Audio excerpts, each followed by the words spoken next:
Hello guys. बहुत ज़्यादा बड़ी खुशखबरी लेके आया हूँ सब क्लास 10th के स्टूडेंट्स के लिए, जो कि इस साल एग्ज़ाम देने वाले थे और किसी वजह से उनके एग्ज़ाम नहीं हो पाए।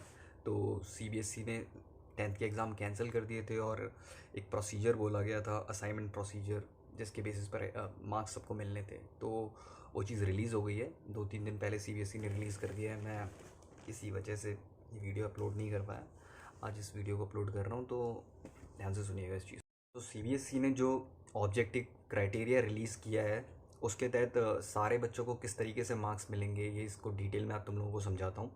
जितने भी बच्चे हैं क्लास 10th में जो एक्सपेक्ट कर रहे थे उनके मार्क्स कब तक आएंगे, किस तरीके से आएंगे और किस बेसिस पे दिए जाएंगे, वो सारी चीज़ें मैं इस वीडियो में आप लोगों को समझाने वाला हूँ। तो एक बहुत बड़ी खुशखबरी है तुम लोगों के लिए कि जो मार्क्स का क्राइटेरिया है ना, वो सारा का सारा डिपेंड कर रहा है स्कूल पर। जितना भी मार्क्स का क्राइटेरिया है वो सारा का सारा डिपेंड कर रहा है स्कूल पर ही डिपेंड कर रहा है कि सारे के सारे जो मार्क्स हैं, बचे हुए जो मार्क्स हैं तुम्हारे, वो सब स्कूल ही ऑफ़र करेगा तुम लोगों को और वही अपलोड करेगा सीबीएसई में। किस तरीके से, देखिए 20 मार्क्स के तुम्हारे असेसमेंट तो होते ही थे और 80 मार्क्स का जो बोर्ड में पेपर होने वाला था, कुछ इस तरीके का क्राइटेरिया तुम लोगों को पता ही था। अब 20 मार्क्स तो उन्होंने पहले ही अपलोड कर दिए होंगे, जो तुम लोगों के जो भी असेसमेंट वगैरह, जो भी प्रैक्टिकल्स वगैरह कुछ भी हुआ होगा, तो उसके 20 मार्क्स उनके पास पहले ही जा चुके थे। लेकिन 80 मार्क्स का पेपर तुम्हारा होने वाला था जो कि कैंसिल हो गया। अब वो जो 80 मार्क्स थे वो तुम लोगों को किस तरीके से मिलेंगे, वो पूरा का पूरा डिटेल में समझाया गया है यहाँ पर, ठीक है। तो वो जो 80 मार्क्स थे ना, वो तुम्हारे जितने भी अभी तक स्कूल में एग्ज़ाम्स हुए हैं, मान लो प्री बोर्ड हुए होंगे, ऑनलाइन कुछ यूनिट टेस्ट वगैरह भी शुरू में हुए होंगे, मे बी हाफ ईयरली हुए हों। उसके बाद प्री बोर्ड भी हर स्कूल में अलग अलग तरीके से होते हैं, किसी में एक होता है, किसी में दो होते हैं, किसी में 3 बार होते हैं, ठीक है। तो इन सब के रिकॉर्ड को चेक किया जाएगा और इसके बेसिस पर सबको मार्क्स मिलेंगे, ठीक है। अब सीबीएसई ने जो क्राइटेरिया बनाया है वो कुछ इस तरीके का बनाया है कि उन्होंने पीरियोडिक टेस्ट को 10 मार्क्स का वैल्यू दिया है, हाफ ईयरली या मिड टर्म एग्जाम्स को 30 मार्क्स का वैल्यू दिया है, प्री बोर्ड एग्जाम्स को 40 मार्क्स का वैल्यू दिया है। मतलब मान लो तुम्हारे मार्क्स कितने कितने के भी हुए हो, 100 मार्क्स की यूनिट टेस्ट हुए हो, तो उसको 10 में कन्वर्ट कर दिया जाएगा, ठीक है। जैसे 100 में से किसी बच्चे के 50 मार्क्स आए हैं, ठीक है, तो इसका मतलब 10 में से 5 मार्क्स आए हैं, ठीक है। इसी तरीके से जो हाफ ईयरली तुम्हारे कितने भी मार्क्स के हुए हो उसको 30 मार्क्स में कन्वर्ट कर दिया जाएगा। उसके बाद जो प्री बोर्ड हुए होंगे, प्री बोर्ड 1 2 3 कितने भी हुए होंगे, ठीक है। हो सकता है कि ये भी पूरा का पूरा स्कूल पर डिपेंड करता है। स्कूल चाहे तो बेस्ट, जैसे मान लो तुम्हारे इंग्लिश के 3 प्री बोर्ड हुए, 3 में से एक में आए 40 मार्क्स, एक में आए 60 मार्क्स और एक में आए 70 मार्क्स, तो तुम्हारे द बेस्ट जिसमें मार्क्स आए हैं उसको कंसिडर किया जाएगा। जैसे 80 में से 70 वाले को, हो सकता है कि कोई कोई स्कूल ऐसा करे कि 80 70 या 40 70 40 या 60 को ऐड ऑन करके और फिर एवरेज करके निकाले। ये चीज़ भी डिपेंड करती है स्कूल पर, ठीक है। और एक और चीज़, स्कूल में जिन बच्चों की टीचर से अच्छी बनती थी या अच्छी बनती है, ये समझ लेना उनके तो मार्क्स में भी अच्छे हो जाए, ये भी हो सकता है, डिपेंड करता है, इट्स डिपेंड। तो भाई किसी का भी टीचर्स के साथ कुछ भी हो कोई भी पंगा हो, अच्छा बुरा, ये समझ ले अगर बुरा है तो कल ही फ़ोन करके सॉरी वॉरी या फिर कुछ भी कर ले। टीचर से बना के रखना है तो भाई कुछ भी कहो कुछ भी कह सकते हैं। अभी यहाँ पर अब बात आती है कि मान लो इन सब क्राइटेरिया के बावजूद तुम्हारे मार्क्स उतने नहीं आ पाते हैं जितने तुम्हें एक्सपेक्ट हो। मान लो तुम बोर्ड से तुम्हें मार्क्स में ओवरऑल परसेंटेज किसी बच्चे की आई 70 आई, मान लो, ठीक है। वो बच्चा एक्सपेक्ट कर रहा था 90%, काश मेरी 90 आ जाती या फिर मैं 90 के लायक हूँ। तो उसके पास प्लान बी है, प्लान ए जो मैं अभी समझा रहा हूँ। प्लान बी में क्या है कि दोबारा एग्ज़ाम्स तो कराई जाएंगी, जैसे कि बोर्ड ने बोला था, इफ़ कोई भी बच्चा सेटिस्फाई नहीं है अपने मार्क्स से तो वो दोबारा से एग्ज़ाम के लिए रजिस्टर कर सकता है, उसकी भी पूरी प्रोसेस आ जाएगी, ठीक है। अभी के लिए जितने भी मार्क्स मिलेंगे सबको, वो सारे के सारे मार्क्स डिपेंड करते हैं स्कूल पर ही कि स्कूल किस तरीके से ले देता है। और एक और बहुत बड़ी खुशखबरी है कि सब लोगों को मैक्सिमम ग्रेस मार्क्स भी मिलेंगे। मान लो कोई बच्चा इन सब क्राइटेरिया के बावजूद भी पास नहीं हो पा रहा है और बाउंड्री पे आके अटक जा रहा है, तो वो ग्रेस मार्क्स से पास हो जाएगा और मे बी सब लोग पास हो जाएंगे। ऐसा कोई बच्चा, कोई भी स्कूल ऐसा नहीं होगा जहाँ तक मेरे को लगता है कि वो अपने किसी बच्चे को फेल करना चाहेगा। तो वो रिकॉर्ड उसी तरीके से बनाएगा जिस तरीके से बच्चा पास हो जाए। और एक और अलग क्राइटेरिया सा उन्होंने बना रखा है। और हाँ, ये जो मार्क्स तुम लोगों को दिए जाएंगे ना, इसके लिए कमेटी सी फॉर्म होगी, कुछ रिजल्ट डिक्लेरेशन कमेटी करके है। इसमें 5 टीचर्स तुम्हारे स्कूल के होंगे, साथ में तुम्हारे स्कूल के प्रिंसिपल होंगे और 2 टीचर्स बाहर से बाहर से नेबरिंग स्कूल, मान लो जैसे कि आर्मी स्कूल के बगल में केवी स्कूल है, तो मान लो आर्मी स्कूल की कमेटी फॉर्म हो रही है रिजल्ट वाली, 5 टीचर्स आर्मी स्कूल ने अपने लिए, एक प्रिंसिपल सर उनके हो गए तो 6 हो गए, और 2 टीचर्स बाहर से लेने पड़ेंगे उन लोगों को, ठीक है, 7 टीचर्स प्लस 1 प्रिंसिपल सर। तो इस तरीके से कमेटी फॉर्म होगी, और mathematics, science, social science, Hindi, और जो भी सब्जेक्ट्स है तुम्हारे पास, कंप्यूटर हो गया एक्स्ट्रा, ठीक है, मैथमेटिक्स, जो जो भी सब्जेक्ट्स हैं तुम्हारे पास, 5 जो भी सब्जेक्ट्स हैं, उसके अलावा अगर कोई छठा सब्जेक्ट भी है तो उन सब के मार्क्स को कैलकुलेट किया जाएगा कम्प्लीटली, और इस बेसिस पर सबको मार्क्स दिए जाएंगे, ठीक है।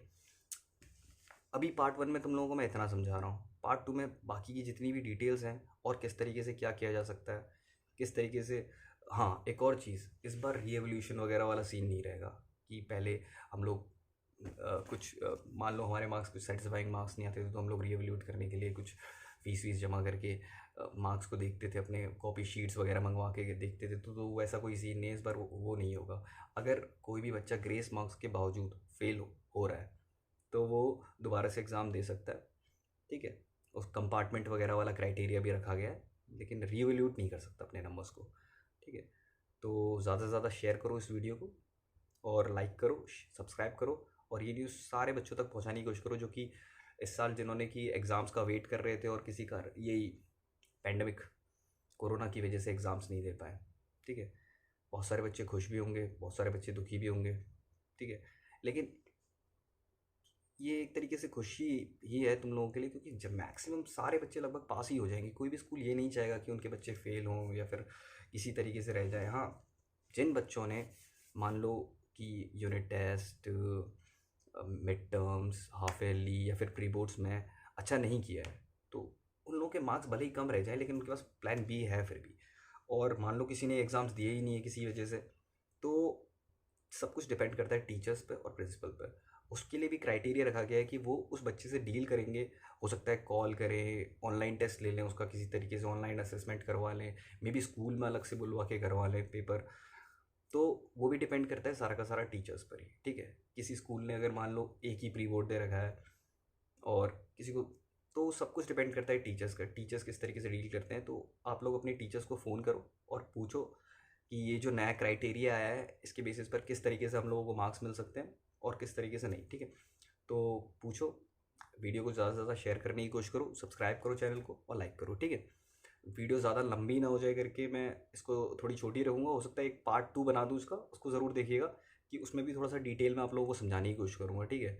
और बाकी के इस साल के बच्चों के लिए तो मैं हाँ एक और चीज़, बहुत ही इंपॉर्टेंट न्यूज़ बताना भूल गया आपको, कि इस बार ना जो क्लास 11th में तुम लोग आओगे तो उसके बेसिस पर उसके लिए तुम लोगों को स्ट्रीम्स वगैरह चुननी होगी, तो फ्रीली सीबीएसई ने बिल्कुल कोई भी इसके लिए क्राइटेरिया अलग से नहीं रखा है, तुम लोग जो मर्जी चाहे वो स्ट्रीम चुन सकते हो उस बार, ठीक है। किसी को साइंस लेनी है साइंस ले सकता है, कॉमर्स लेनी है कॉमर्स ले सकता है, ठीक है, बायो लेनी है बायो ले सकता है, कोई भी मार्क्स वाला क्राइटेरिया नहीं रखा गया है। इसी साल के लिए, सिर्फ इसी साल के लिए आप लोग जो स्ट्रीम चाहो वो ले सकते हो, फ्रीली ले सकते हो, ठीक है। ये चीज़ लिखी हुई है, एक बार मैं आर्टिकल में देख लेता हूँ फिर भी, कि हाँ एक छोटी सी चीज़ रह गई जो आप लोगों को मैं बताना चाहता हूँ, कि वो ये है कि आप लोगों के पास जो 10th में स्टूडेंट्स थे, इस बार मैथमेटिक्स 2 पार्ट्स में थी। कुछ बच्चों के पास मैथमेटिक्स बेसिक में थी और कुछ बच्चों के पास मैथमेटिक्स स्टैंडर्ड में थी। तो जो बेसिक वाले स्टूडेंट्स थे उनको ये डाउट था कि वो फर्दर आगे फ्यूचर में मैथमेटिक्स ले पाएंगे या नहीं ले पाएंगे। तो सीबीएसई ने एक चीज़ बिल्कुल क्लियर कर दी है कि जिसके पास भी मैथमेटिक्स जिस भी फॉर्म में थी, बेसिक फॉर्म में या थी या स्टैंडर्ड फॉर्म में, वो आगे चल के मैथमेटिक्स को ऑप्ट कर सकता है, ठीक है। तो फ्रीली मैथमेटिक्स को भी आसानी से तुम लोग ले सकते हो, और एनी कॉम्बिनेशन सेट कर सकते हो अपनी स्ट्रीम में भी, स्ट्रीम को भी बिल्कुल फ्री तरीके से सीबीएसई ने बोला है कि कोई भी कॉम्बिनेशन ऑफ सब्जेक्ट्स आप लोग बना सकते हो, स्टूडेंट पर डिपेंड करता है, ठीक है। ये चीज़ आर्टिकल में लिखी गई है। अभी फर्दर इसके ऊपर कोई इन्फॉर्मेशन आएगी तो मैं आपको नेक्स्ट वीडियो में बता दूंगा क्या है। वैसे भी सेकंड पार्ट तो मैं बनाने ही वाला हूँ, आगे उसमें जो इन्फॉर्मेशन दे रखी होगी मार्क्स के क्राइटेरिया को सही तरीके से एक्सप्लेन करके। वैसे तो जो मैंने बोला है कि वही फाइनल है, कि सारा का सारा डिपेंड करता है स्कूल पर, और स्कूल ही सारे के सारे पिछले जो एग्ज़ाम्स आप लोगों के हुए हैं उनके बेसिस पर पूरे के पूरे मार्क्स को बनाकर, और वो जो कमेटी पूरी की पूरी चेक करेगी उसको, और सही तरीके से एनालाइज वगैरह करने के बाद उन मार्क्स को अपलोड कर दिया जाएगा, और फाइनली सीबीएसई जो रिजल्ट्स बनाएगा उन्हीं के बेसिस पर बनाएगा, ठीक है। फिर भी फर्दर किसी स्टूडेंट के अगर मार्क्स कम रह जाते हैं तो उसके पास प्लान बी है, वो दोबारा से एग्ज़ाम के लिए रजिस्टर कर सकता है जब भी ये पेंडेमिक वाला सीन ख़त्म होगा, और एग्ज़ाम दे सकता है। ठीक है, और डरने की कोई ज़रूरत नहीं है कि मैक्सिमम देखना सब लोगों के रिजल्ट्स काफ़ी अच्छे होंगे। हो सकता है कुछ बच्चों के रिजल्ट्स इस तरीके से आ जाएँ जो बिल्कुल एक्सपेक्टेड ना हो। ठीक है, तो वो तो बहुत खुश हो जाएगा। हो सकता है कि किसी के कम रह जाए, तो उसके पास दूसरा ऑप्शन है। तो बिल्कुल भी डरने वगैरह की कोई ज़रूरत नहीं है। एक बार मार्क्स को आने तो दो एक बार, अगर मार्क्स आते हैं सही नहीं लगते हैं तो आप लोगों के पास सेकंड ऑप्शन है, और मार्क्स आते हैं और आपको लगता है कि आप इससे अच्छे मार्क्स नहीं ला पाते मे बी, तो ये तो बहुत ही अच्छी बात है। ठीक है, और एक और चीज़, वो टीचर वाली बात ज़रूर याद रखना। ठीक है, क्योंकि इस बार जो मार्क्स है ना वो सारे के सारे डिपेंड कर रहे हैं टीचर पे। ठीक है, तो मिलते हैं फिर नेक्स्ट वीडियो में। Bye. Like subscribe and share ज़रूर करिएगा वीडियो को। ठीक है, बहुत ही ज़्यादा ज़रूरी इन्फॉर्मेशन आप लोगों के लिए लेके आता रहता हूँ मैं।